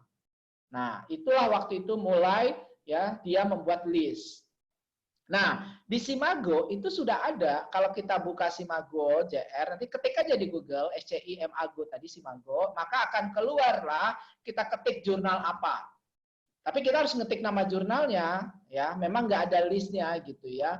Nah, makanya memang di situ ada upaya, ya. Oke, misalnya jurnal ekonomi regional, misalnya kita ketik, maka nanti akan kelihatan kalau dia memang Scopus dia muncul. Nah, nanti di dalamnya itu ada Scopusnya cancel atau enggak. Nah, kalau dia cancel ada indikasi, ya. Oke, dia tidak bereputasi. Nah, memang kalau di Dikti dia kalau cancel itu enggak dinilai maksimum 40. Oke, jadi itu bisa dicek di Simago, Mbak. Kemudian bagaimana cara membedakan pembahasan ya dan kesimpulan? Ya, berbeda sekali. Nah, ini yang saya bilang tadi, kesimpulan bukan ringkasan. Kalau baca yang Q1, kesimpulan itu separuhnya adalah saran. Ya. Kesimpulan jawaban terhadap tujuan itu paling 1 alinea. Lalu 2 alinea lagi itu adalah saran. That's conclusion dalam jurnal yang Q1. Kalau hasil dan pembahasan itu tadi what, why, how. Jadi ginilah contoh yang paling mudah. Tujuan menganalisis determinan pertumbuhan ekonomi. Pasti kalau anak S1 kesimpulannya apa? Faktor-faktor yang berpengaruh nyata terhadap pertumbuhan ekonomi di Provinsi Lampung adalah panjang jalan dan SDM. Titik. Nggak apa-apa kalau itu untuk S1. Ya. Kalau di hasil dan pembahasan kita akan membahas tabel segala macam. Tapi kalau untuk kualitas jurnal itu nggak boleh. Nggak boleh ada kalimat faktor-faktor yang berpengaruh nyata itu kesimpulan. Kenapa nggak diubah kalimatnya jadi begini? Pertumbuhan ekonomi Lampung dapat dipercepat apabila infrastruktur dan SDM diperbaiki. Itulah kesimpulan kualitas Q1. Cara nyusun kalimatnya. Berbeda banget gitu loh. Jadi kita bacanya tuh enak, ya. Baca kesimpulan udah pakai kalimat, ya. Dari studi ini ditemukan koefisien sebesar 0,000007, ditulis lagi 6 digit. Yang berarti apabila konsumsi naik, ya Allah, itu pindah lagi ke abstrak. Ya. Nah, itu bisa juga terjadi di kita. Ada kok jurnal ya, bahkan akreditasi yang masih pakai begitu. Ya. Makanya ini bukan kebenaran mutlak. Pak, kesimpulan boleh nggak pakai angka? Hindari kalau memang bisa tidak pakai angka jauh lebih bagus. Jadi kalau orang itu, menteri baca kesimpulan, Pak Jokowi baca kesimpulan tuh ngerti, kira-kira begitu. Oke, jadi kalau hasil dan pembahasan masih jelimet, ya Mbak Lisa ya, kalau kesimpulan itu mau dokter yang baca, mau Pak Jokowi yang baca, mau siapapun yang baca, itu paham. Karena bahasanya sudah common. Kira-kira begitu ya. Baik Prof, paham. Terima kasih. Baik. Yang kedua Pak Sitorus, ya Pak Sitorus tadi nanya, novelty itu sebetulnya apa? Jadi novelty itu boleh dari metode, boleh dari isi, boleh dari kebijakan yang akan disampaikan, biasanya kombinasi itu. Misalnya, orang selama ini melakukan penelitian efisiensi perbankan, pasti pakai DEA namanya, Data Envelopment Analysis. Tapi kemudian yang pakai SFA, Stochastic Frontier, masih jarang. Apalagi untuk BPD. Nah, itu mahasiswa bimbingan saya S1 ya. Maka dia menunjukkan itu. Ini termasuk sekaligus research gap ya. Jadi dengan kita membaca studi-studi terdahulu, kita tahu itu adalah novelty dari sisi metode. Ya. Nah, jadi boleh ya, novelty itu bisa macam-macam. Tetapi yang paling penting apa? Kita tunjukkan dulu semua. Makanya nggak cukup cuma baca 3 jurnal. Nah, kita harus baca puluhan tadi. Kalau IPB udah ada standarnya. Untuk memudahkan aja, mahasiswa kan suka ngeyel kadang. Ya, kalau nggak dikasih angka tuh masih nanya terus gitu ya. Nah, maka dikasih itu. Kalau masuk S3, disertasinya harus sudah mereview 50 jurnal internasional. Udah cukup lah itu ya. Oke, kalau memang dikerjakan ya. Nah, kemudian Turnitin. Turnitin itu kesalahan di kita. Kita pakai Turnitin kalau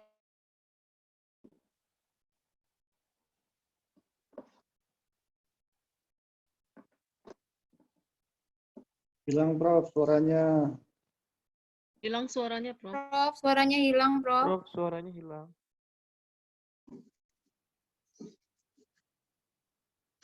Hilang suaranya.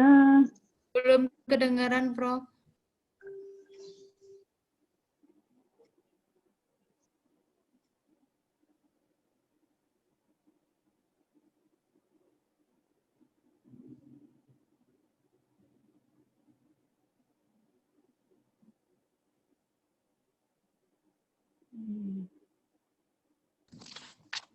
Mas Dery, Halo, Prof. suara saya kedengaran nggak? Sekarang ada Udah lagi. kedengaran. Sekarang udah kedengaran. Ya, Mau padahal lagi, tidak ada Prof. gangguan apa-apa gitu loh. Ininya lancar gitu, nggak ada sama sekali. Sorry, dari mana tadi keputusnya Mas Dery? Pas bagian apa? Pas bagian Turnitin. Turnitin, Prof. Ya, Turnitin, Prof. Betul Ya. kata Pak Sitorus, Turnitin itu sebetulnya malah untuk sebelum publikasi. Jadi kan kalau misalnya Turnitin kita masih di atas 30%, itu artinya masih tinggi sekali. Maka kita perbaiki kalimatnya. Pustaka tentu dikeluarkan. Jadi gini, nah kelemahannya Turnitin itu bisa diakali. Sorry, saya jadi ngajar jelek ya, tapi ya udah biarin aja lah. Yang mau dosa ya dosa. Ya. Nggak apa-apa, Prof. Ya, jadi teman-teman, bisa nggak Turnitinnya cuma 2%? Ya bisa, keluarin aja bagian dari jurnalnya, bisa kok, tinggal di-delete aja. Nah, kalau pustaka ya tentu nggak usah dimasukkan dalam Turnitin, ya. Kan kita punya daftar pustaka misalnya 2 halaman, ya itu memang bukan bagian yang diturnitinkan. Yang turnitinkan itu yang sebelumnya. Pasti kalau pustaka dimasukkan ya akan jadi tinggi lah, bisa 50% nanti, Mas, ya. Nah, jadi bisa nggak orang ngakalin Turnitin supaya 5%? Ya bisa, karena di Turnitin itu ada pilihan. Oh, saya bagian pendahuluan nggak mau saya masukkan Turnitinnya, ya bisa. Terus nanti keluar gitu loh. Nah, tapi itu kan nanti yang jelas ya, Turnitinnya itu kan gini ya, asas apa ya, trust ya, kepercayaan ya. Kalau dosen itu kan orang baik, orang yang namanya dia kan ngajar ke mahasiswa ya. Kalau nipu ya dikit lah 1% dari 100% gitu ya. Ya, jadi masih signifikan kan, 99%-nya kan baik gitu ya. Jadi gini, Turnitin itu ya, itu tuh bisa ada pilihan mana yang dilihat, mana yang enggak. Nah, itu sering kali ada Turnitinnya 0%, kan nggak cerdas juga nipunya. Nggak mungkin lah Turnitin itu 0%. Karena semua di checklist enggak sama dia. Itu terus dikirim ke Jakarta. Ya kita kan ketawa dong, ini nipu tapi nggak cerdas gitu ya. Nah, di Jakarta kan tinggal diperiksa, kan ada soft file semua. Soft file ada, masukin, udah. Itulah tugasnya di Jakarta nanti periksa. Nah, makanya nggak bisa nipu juga. Tapi kalau daftar pustaka tentu nggak dihitung dalam Turnitin. Ya, daftar pustaka ya, daftar pustaka. Bukan tinjauan pustaka. Nah, kalau tinjauan pustakanya itu harus dihitung dalam Turnitin. Nah, makanya kalimatnya jadi gini, ini trik ya. Cara mengutip gitu ya. Cara mengutip penelitian terdahulu, itu baca buku Baltagi. Baltagi itu, jadi gini, dalam satu alinea, kan teman-teman harus punya banyak daftar pustaka. Ada cara yang itu kemudian salah di Indonesia, yaitu apa? Di satu alinea, dia masukkan 10 pustaka. Misalnya ya, dia uraikan tuh ya, penelitian tentang pakan unggas ya, sudah dilakukan oleh Ami, Dewi, bla bla bla bla bla gitu ya, terus satu kalimat ya. Nah, semua penelitian menunjukkan gitu ya, biaya tinggi. Ya, bukan begitu caranya. Kalau cuma untuk itu, mungkin cuma cukup 1 atau 2 studi. Nah, ada nggak aturan berapa dalam satu alinea itu kita boleh mengutip? Kan nanti kalau 10 udah selesai, itu pustaka kita udah 10 muncul di belakang. Ya lazimnya 2-3 lah. Kalau udah lebih dari 3 itu keterlaluan. Kayak nggak ada yang mau dikutip lagi dari tulisan mereka itu. Nah, itu semua sifatnya subjektif. Ya, jadi tadi ya, pertanyaan dari Mas Abdul. Bagaimana supaya research gap ini bisa enak gitu ya. Nah, caranya gimana? Nah, di pendahuluan itu kan memang harus kita tunjukkan research gap. Maka kita berangkat dulu dari apa? Dari fenomenanya. Misalnya, pembahasan tentang mengkonsumsi makanan yang baik ya dalam situasi ya misalnya apa pandemi apapun gitu ya. Pandemi itu kan udah banyak dulu, ada flu apa gitu ya. Nah, sudah direkomendasikan oleh beberapa peneliti. Itu dalam kurung itu. Nah, kemudian, jangan pakai tetapi. Kita kan seringnya gitu, titik, terus tetapi penelitian, itu tetapinya buang. Langsung aja kalimatnya. Nah, kajian, kalau tadi kan pakai penelitian. Ya sekarang teman-teman pakai kajian. Itu kalau bahasa Indonesia. Nah, bahasa Inggris, kosakatanya itu kadang terbatas. Ya, oke. Nah, tapi bisa, kalau itu tadi previous research, kita pakai sekarang study. Sebelumnya pakai previous study, kita bisa pakai research. Nah, gitu loh. Jadi kan itu juga apa namanya membuat dia tulisan jadi indah, ya variasi kata. Nah, kemudian ya tadi nggak boleh ada tetapi kajian yang terkait ya atau apalagi itu jangan ya, tetapinya langsung aja. Nah, Oke, kajian pemanfaatan buah dan sayur ya yang mengandung vitamin dan serat itu masih terbatas. Titik. Kira-kira begitu. Jadi biasanya kita tunjukkan siapa yang sudah mengerjakan, lalu ide kita berikutnya apa yang berbeda dengan yang sebelumnya. Ya itulah yang namanya research gap. Mungkin itu saya rasa sih masih ada. Mungkin boleh 1 atau 2 orang lagi karena kita tadi memang mulai agak telat. Masih ada Mas Dery? Masih banyak. Silakan. Ya udah silakan Mbak Rantini. Rati Rantini. Iya, Ya, Assalamualaikum silakan. Prof. Waalaikumsalam. Ya, saya mau bertanya mengenai policy brief. Ini Prof, Ya, policy brief. jadi bagaimana ada tips tidak Prof untuk menyusun policy brief yang baik? Karena saya pernah baca kalau policy brief itu sebetulnya isinya itu misalnya kita mau buat usulan kebijakan ya, bagaimana supaya orang itu mau ikut kebijakan kita itu kan bisa lewat policy brief Prof. Ya, jadi bagaimana cara menyusun policy brief yang baik? Seperti itu Prof. Ya. Baik, dari mana tadi Mbak Rati? Oh, saya mahasiswa IPB, Prof. Oh. Iya. Pasca? Pasca S3 PWD. Oh, S3 PWD. Oke. Iya, Prof ya. Baik, bimbingan saya mau ujian tuh ya minggu depan ya. Oh, siapa Prof? Pak Peter. Oh, Pak Peter Sinaga ya. Iya, oke. Baik, berikutnya silakan yang kedua. Silakan Mbak Dini Nurlita Putri. Oke, silakan Mbak Dini. Halo, Assalamualaikum Prof. Waalaikumsalam. Dari mana? Saya mahasiswa dari Universitas Pakuan, Prof.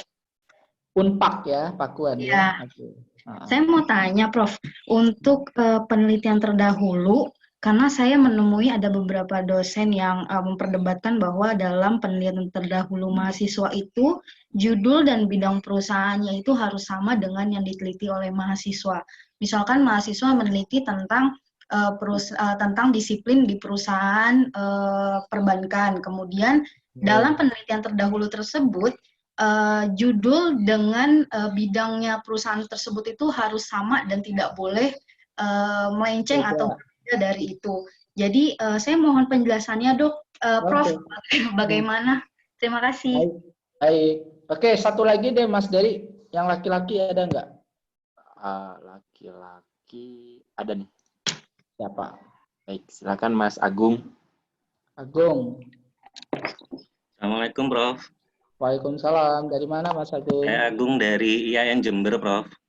Oh, jauh ya IAIN Jember. Oke, silakan. Ada 2 pertanyaan sebenarnya, Prof. Tapi yang pertama tadi sudah terjawab mengenai plagiarisme, triknya yang dari Prof itu. Ya. Cuman pertanyaan yang kedua, Prof, terkait dengan daftar pustaka, Prof. Ya. Tadi Prof sampaikan kita bisa mengambil tinjauan teori yang dari tahun 30-an atau tahun-tahun yang lama lah, Prof. Yang kita ambil dari internet. Nah, pertanyaan saya itu yang kita pakai masuk ke daftar pustaka itu yang tinjauan teori tersebut atau web dari tinjauan teori tersebut, Prof. Oke, web baik. internetnya, Prof. Ya. Terima kasih, Prof. Oke, yang pertama, policy brief gimana caranya supaya orang mau terpengaruh dengan tulisan kita. Ya, tulisannya harus indah, ya. Kalau nggak indah, orang udah nggak mau baca. Orang nggak mau baca, ya udah nggak mau ngerti dia. Jadi gini, orang itu kan bisa diyakinkan kalau misalnya apa? 1, ide kita menarik. Yang kedua, metode kita itu kuat. Ya kan? Maka itu harus ada dalam riset itu. Nah, tentang tulisannya tadi udah saya sampaikan. Ya, jangan ada kalimat yang 1 alinea 1 kalimat, bacanya udah habis nafas. Gimana dia mau ngikut? Nah, jadi jangan-jangan dia udah baca 1 alinea awal, udah langsung ditaruh nggak mau lagi baca. Kira-kira seperti itu ya. Jadi nanti saya akan kasih contoh, meskipun policy brief saya kasih contoh itu pasti masih ada kelemahannya. Ya, mungkin cuma nggak patah-patah banget. Nah, isinya apa? Harus ada rasional, yaitu latar belakang, metode, lalu apa kesimpulan. Nah, kalau kesimpulannya udah bagus kalimatnya, sarannya udah bagus, maka itu udah langsung bisa dikopikan ke policy brief. Nah, tapi kalau kesimpulannya masih too much angka-angka, numbers, koefisien, ya orang nggak mau baca gitu loh. Siapa yang mau baca capek-capek ya? Ekonometrika ini aja yang daftar 700-an, tapi yang ikut terus kan berapa? 300-an, 400-an. Nah, ya, oke, itu baru ikut kuliah doang gitu ya. Nah, yang kedua, Mbak Dini, ya, Pertama, nggak ada kata tidak boleh, boleh gitu ya. Cuma dilazimkan atau disarankan gitu ya. Sekarang gini ya. Kalau misalnya judulnya kan paling seneng tuh ya, perilaku konsumen ya di Bank Syariah Mandiri. Maka nanti tinjauan studi terdahulunya adalah harus apa? Biasanya kan dibagi. Siapa yang sudah studi perilaku konsumen di bank? Nah, siapa yang sudah studi perilaku konsumen di Bank Syariah Mandiri? Lah kalau semuanya harus sama dengan di Bank Syariah Mandiri, ya terus mahasiswanya novelty-nya apa gitu ya? Harusnya ganti bank dia. Jadi nggak benar kalau harus sama perusahaannya gitu. Tetapi bahwa dicari kasus yang mirip itu untuk menunjukkan bahwa meskipun kasusnya mirip, tapi ada fenomena yang baru lagi yang diamati. Mungkin maksudnya dosen yang tadi menyarankan itu adalah itu. Nah, tapi nggak ada keharusan, malah justru harus luas, ya dibagi-bagi. Biasanya kan yang terkait perilaku konsumen siapa? Oh, dari sisi tools perilaku konsumen itu bisa dianalisis oleh pakai ini. Yang sudah analisis pakai ini siapa? Yang pakai ini apa? Bagaimana cara dia menyimpulkan? Nah, itu khusus tentang perilaku konsumen, tapi kita ngelihat dari sisi metodologinya. Kemudian siapa yang sudah studi di perbankan, ya syariah, mandiri, oke, udah ada yang penelitian tapi terkait dengan kinerja keuangannya, terkait ini belum ada yang penelitian tentang kepuasan. Nah, maka itu menjadi kebaharuan novelty. Jadi kira-kira seperti itu, ya biasanya dibagi-bagi. Tetapi di dalam format jurnal nggak seperti itu juga. Nah ini ada kalau jurnal di Indonesia itu dibagi kayak kita deskripsi, ya. Penelitian yang terkait dengan ini, penelitian terkait, ya bukan gitu format jurnal. Kalau format jurnal itu satu cerita, mungkin hanya 2 atau 3 halaman, 2 halaman lah maksimum ya literatur review di jurnal itu satu uraian. Makanya tadi kata Pak Mirza, saya lupa tadi Pak Mirza atau siapa yang bilang ya, kalau di jurnal itu kesimpulan ya tadi Pak Mirza ya, di jurnal itu kesimpulan betul, bukan poin-poin, bukan pakai angka 1, 2, 3, tapi ada yang pakai itu juga nggak ada yang masalah, nggak ada yang nyalahin gitu ya. Tapi yang paling bagus apa? Ya berupa cerita kalimat. Makanya tadi saya bilang 3 alinea. Alinea 1 itu kesimpulan dari hasil. Alinea 2 dan 3 itu adalah implikasi dan saran penelitian lanjutan. Itulah jurnal yang bereputasi yang paling banyak polanya seperti itu. Nah, di kita ada yang jurnal polanya meskipun sudah Sinta 2 pakai bulleting juga ada pakai bullets. Kalau itu bukan tulisan ilmiah ya sebetulnya ya. Jadi kalau teman-teman di tulisan ilmiah itu sampai tidak boleh pakai bullets kayak PowerPoint. Tapi itu ada beberapa jurnal yang pakai format itu. Ya sudahlah gitu ya. Yang penting itu bukan jurnal yang sudah terindeks Scopus. Kalau iya malu-maluin banget gitu ya. Pasti bagi mereka nanti sampai ke situ akan dianalisis. Nah, terakhir yang dari IAIN ya, Mas Agung gitu ya. Ini terkait tadi dengan apa tadi ini saya nggak kebaca nih tulisan saya ya. Apa ini tadi? Apa Mas Dery masih ingat nggak? Daftar pustaka, Pak. Daftar pustaka tadi terkait dengan apa tadi? Yang kita ambil dari internet itu. Begini, nah kalau yang di internet ya, saya tuh ingatnya gini, kalau saya jadi juri ya lomba karya tulis ilmiah SMA atau S1 ya. Apa yang paling banyak daftar pustaka? HTTP. Benar nggak? http://www. Itu aja semua. Satu halaman www semua. Di dalam jurnal tidak boleh ada pustaka HTTP.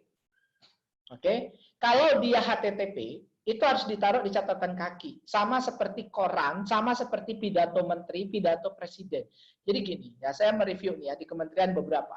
Pak, ini tuh pustaka, itu tuh dari pidato menteri. Pidato menteri itu udah pasti nanti jadi kebijakan. Maka itu adalah pustaka yang sangat kuat. Ya nggak bisa. Di dalam dunia ilmiah, yang namanya pidato, bahan presentasi, tulisan di koran, itu nggak boleh loh masuk daftar pustaka. Kompas, Republika, Jakarta Post itu nggak boleh di daftar pustaka.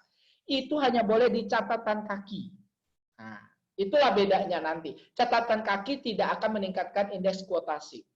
Makanya jurnal kita itu pustakanya akan terkait dengan indeks pengutipan kuotasi. Nah, maka kalau kita misalnya ngambil buku teks dari internet, bukunya yang kita baca ya tentu bukan websitenya yang kita jadikan daftar pustaka, ya si buku itu. Oke? Kalau kita misalnya, Pak, saya dapat laporan, katakanlah working papers. Working papers kan boleh jadi daftar pustaka, tapi itu bukan yang paling utama. Nah, kemudian saya dapat dari IMF, websitenya IMF. Yang dimasukkan bukan HTTP www-nya, tapi apa? Nama penulisnya siapa, judulnya apa, ditulisnya kapan. Nah, kalau 3 ini nggak ada, berarti dia harus masuk catatan kaki. Patokannya itu ya.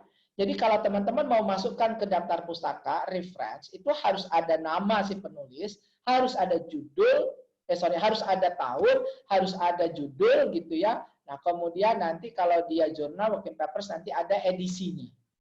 Kalau enggak, berarti dia bukan publish.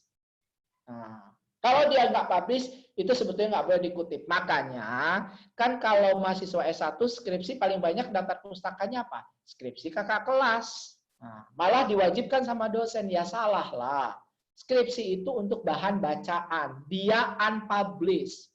Maka nggak pernah ada di jurnal bereputasi tulisan di daftar pustaka unpublished. Tidak dipublikasikan. Lalu terus gimana caranya Anda bisa baca kalau itu tidak dipublikasikan? Berarti nyolong dong. Ya. Nah, jadi kalau dia tidak dipublikasikan, ya nggak boleh dong masuk ke daftar pustaka. Karena kegunaan daftar pustaka itu bagi peneliti berikutnya dia bisa belajar. Jadi gini, ya ini terakhir. Kemarin kan kita bahas jurnal. Saya tunjukkan untuk time series ada jurnal Sims. Ditulis tahun 1980. Lalu dicari di internet. Dapat dari suatu web. Jurnalnya utuh. Ya berarti kita tulis Sims, C.1980, Macroeconomic and Reality, Econometrica edisi sekian. Udah, itu pustakanya.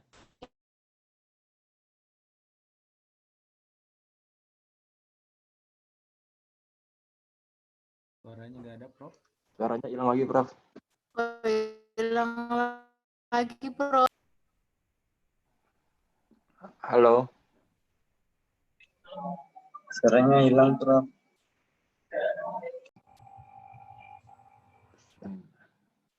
Ya, dia udah ngasih peringatan, udah lebih dari 1,5 jam, jadi harus selesai ya. Sorry, Mas Dery udah dengar kan?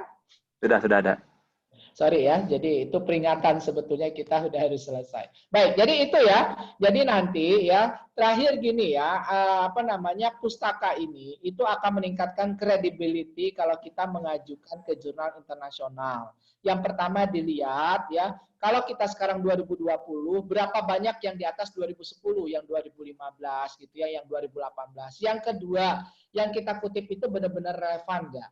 Nah, yang ketiga, boleh nggak ada yang tahun 80, yang tahun 60? Boleh, tapi itu mungkin sekitar maksimum 20%. Jangan itu yang lebih banyak, ya salah gitu ya. Nah, maka itu salah satu nanti jadi memang aspek penting penilaian.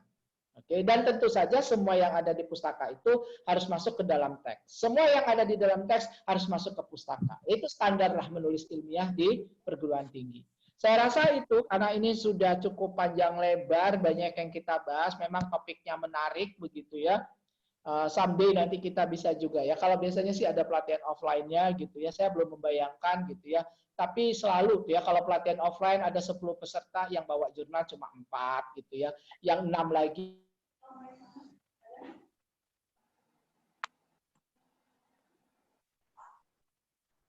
Iya. Hilang lagi. Hilang lagi, Prof. Hilang lagi suaranya, Prof.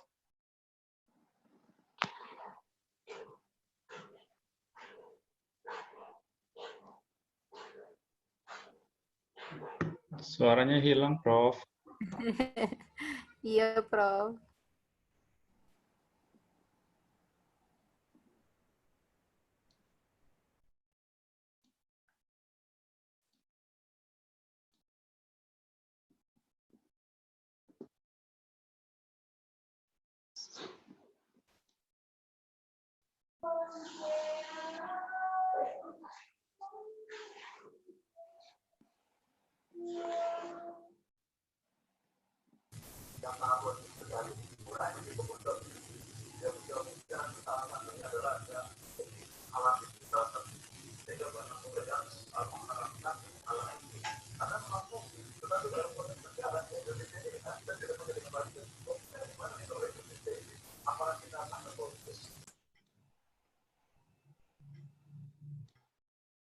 Begini. Sudah ada lagi, Prof. Oh sudah, sorry ya. Jadi saya nggak tahu, ini mungkin memang error tadi karena ada HP yang sampai sekarang itu masih 2% karena dia tab gitu ya. Jadi memang ini karena aplikasinya tadi saya belum sign out, jadi kayaknya Zoom-nya bingung dia. Baik, saya rasa itu ya. Terima kasih ya atas perhatian semua. Dan ini semua sifatnya banyak yang subjektivitas gitu ya. Jadi tentu saja kalau nanti ada perbedaan pendapat sangat dimaklumi. Ekonometrika saja kita bisa berbeda pendapat, apalagi dalam teknik menulis. Tapi mudah-mudahan ini bisa bermanfaat buat semua. Ya, kita nanti akan lanjut pukul seperti biasa 3.45. Itu adalah sesi yang terakhir ya, yang ke-14 atau yang ke-12 di ekonometrika. Jadi nanti kita akan lihat contoh data panel dinamik penggunaan software yang kita akan bahas begitu ya sampai terakhir. Dan tentu saja nanti siang ini saya akan sampaikan Google Form untuk evaluasi, mohon diisi terutama yang ingin mendapatkan sertifikat begitu ya. Kemudian yang jelas yang dapat sertifikat nggak akan lebih dari 500 gitu ya, karena pasti yang konsisten itu sekitar 300 sampai 400. Kemudian kita nanti juga akan share yang policy brief ya, contoh. Baik, saya rasa itu. Terima kasih atas semuanya. Selamat siang. Assalamualaikum warahmatullahi wabarakatuh. Ya, terima kasih. Waalaikumsalam, terima kasih, Prof. Prof, Waalaikumsalam warahmatullahi wabarakatuh. Prof. Prof. Berkah. Terima kasih. Waalaikumsalam warahmatullahi wabarakatuh. Terima kasih, Prof.